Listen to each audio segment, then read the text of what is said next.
नमस्कार, आप सभी का स्वागत है। वीडियो शुरू करने से पहले आप सभी से निवेदन कि यदि आपको मेरी ये वीडियो अच्छी लगे तो प्लीज़ इसको सब्सक्राइब और लाइक ज़रूर करें। और आपके मन की यदि कोई जिज्ञासा होगी तो आप मुझे वो शेयर ज़रूर करें ताकि मैं उसके विषय पर भी कोई सुंदर वीडियो बना सकूं।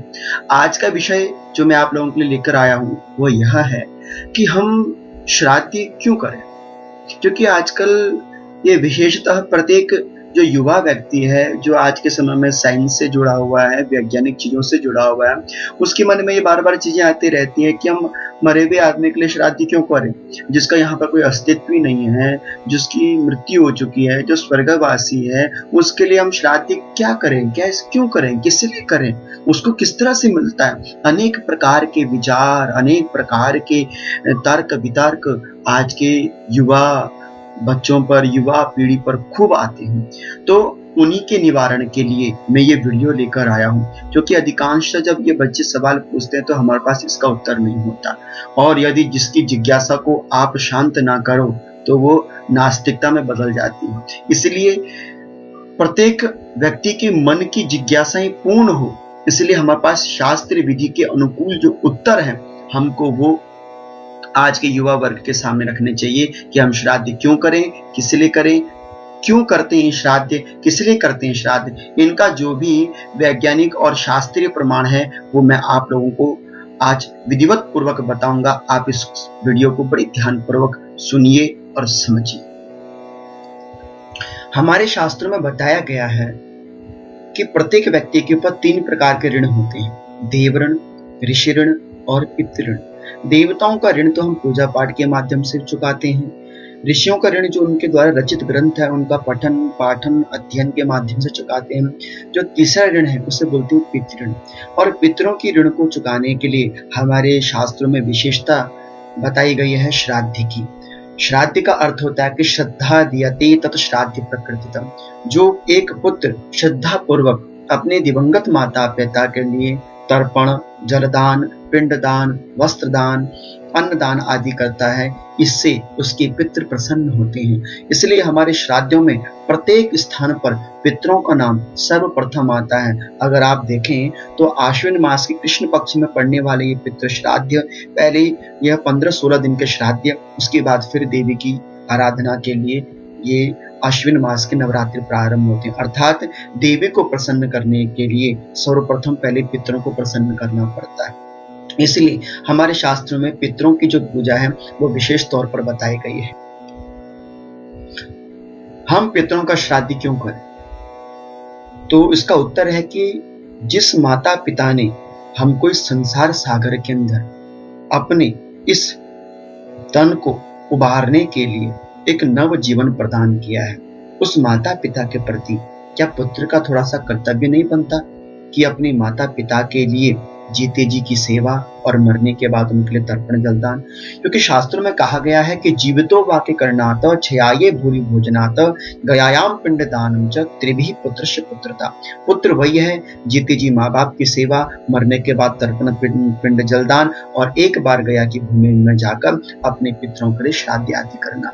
ये पुत्र का कर्तव्य बनता है, क्योंकि पुत्र कहते ही उसको है जो पुण्य नामो नरकात तार्यते पुनाति पुत्र, जो अपने दिवंगत माता पिता को पुण्य नामक नरक से तारकर स्वर्ग में स्थापित कर दे, उसी का ही तो नाम पुत्र है। इसलिए माता पिता के प्रति यह हमारा कर्तव्य बनना चाहिए कि हम अपने माँ बाप के लिए श्राद्ध जरूर करें।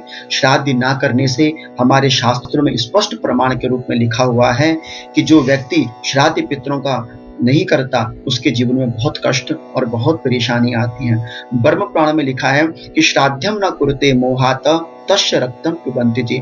जो अपने पितरों के लिए श्राद्ध तर्पण जलदान नहीं करता, उनके माता पिता दुखी होकर अपनी संतान का, परिवार का रक्त जो है उसको भक्षण करने लग जाते हैं, उस रक्त को पीने लग जाते हैं। और साथ ही साथ पितृ से श्राप भी दे देते हैं कि पितरस्य तस्य शापं दत्वा प्रियांति च।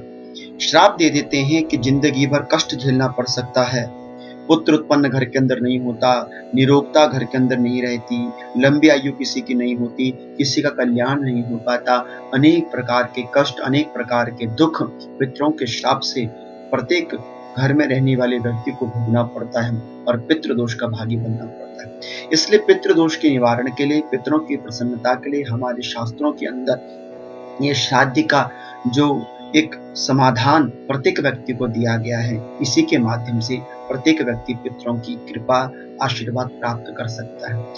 अब सवाल यह उठता है कि मृत व्यक्ति के लिए जो हम पिंडदान देते हैं वो उसको कैसे प्राप्त होता है। इसके बारे में मैं आपसे शास्त्र के बहुत एक प्रमाणित वचन है वो मैं आपसे कहूंगा, क्योंकि मैंने आपसे पहले भी कहा था मैं आपके लिए जो भी वीडियो लेके आऊंगा वो शास्त्रों के श्लोकों पर प्रमाणित होगी। किसी की गप्पे, किसी की मन धड़ंग कहानियां मैं आप लोगों को नहीं सुनाऊंगा। यहाँ पर शास्त्र का प्रमाण है कि हम जो पिंडदान अन्नदान करते हैं वो हमारे पितरों को कैसे प्राप्त होता है। नाम गोत्रम पितॄणाम तो प्रापकम हव्य कव्यो श्राद्धस्य मंत्रतस्य तत्वम उपलभ्येत भक्तितः अग्निख्वाताद यस्तेषा मादिपत्ते व्यवस्थिताः नाम गोत्रास्तथा देशा भवन्त्युद भवतामपि प्राणिनः प्रीणन्ति देहारणम समुपागतम। जिस प्रकार गौशाला में भूली माता को बछड़ा किसी न किसी प्रकार से ढूंढ लेता है, उसी प्रकार ब्राह्मणों के मंत्रों के माध्यम से आपकी दी गई वस्तु आपके पितरों तक अवश्य प्राप्त हो जाती है। ये हमारे शास्त्रों का प्रमाण है। इसलिए हमारा जो एक भावनात्मक संबंध हमारे पितरों के साथ स्थापित है, वही एक भावनात्मक संबंध हमारी दी गई वस्तु को हमारे पितरों तक वायु के माध्यम से, मंत्रों के माध्यम से, हमारी अंदर की उत्कृष्ट भावनाओं के माध्यम से हमारे पितरों तक वो वस्तु पहुंच जाती है। इसलिए कभी मन में ये विचार मत कीजिए हम श्राद्ध क्यों करें। और वैज्ञानिक पक्ष भी यही कहता है कि जिस समय हम पिंड का निर्माण करते हैं तो जो हमारे हाथों का जो स्पर्श जब पिंडों को लगता है तो वो मंत्र के माध्यम से हमारे दिवंगत पितरों को जब वो प्राप्त होता है तो हाथों का स्पर्श हमारे पितर पहचान लेते हैं। इसलिए प्रत्येक श्राद्ध में जब हम पिंड का निर्माण करते हैं तो उन पिंडों का स्पर्श हमारे पितरों को तृप्ति दिलवाता है। यह एक वैज्ञानिक कारण है। और इसी वीडियो के द्वितीय भाग में आप सुनेंगे कि श्राद्ध वाले दिन हमको क्या करना चाहिए, क्या नहीं करना चाहिए, क्या क्या सावधानियां हमको श्राद्ध वाले दिन रखनी चाहिए, कैसे पवित्रता होनी चाहिए। इसके विषय में शास्त्रों के प्रमाण के साथ मैं दूसरी वीडियो आप लोगों के लिए लेके आऊंगा। तब तक आप सभी लोगों को मेरा अनंत कोटि प्रणाम।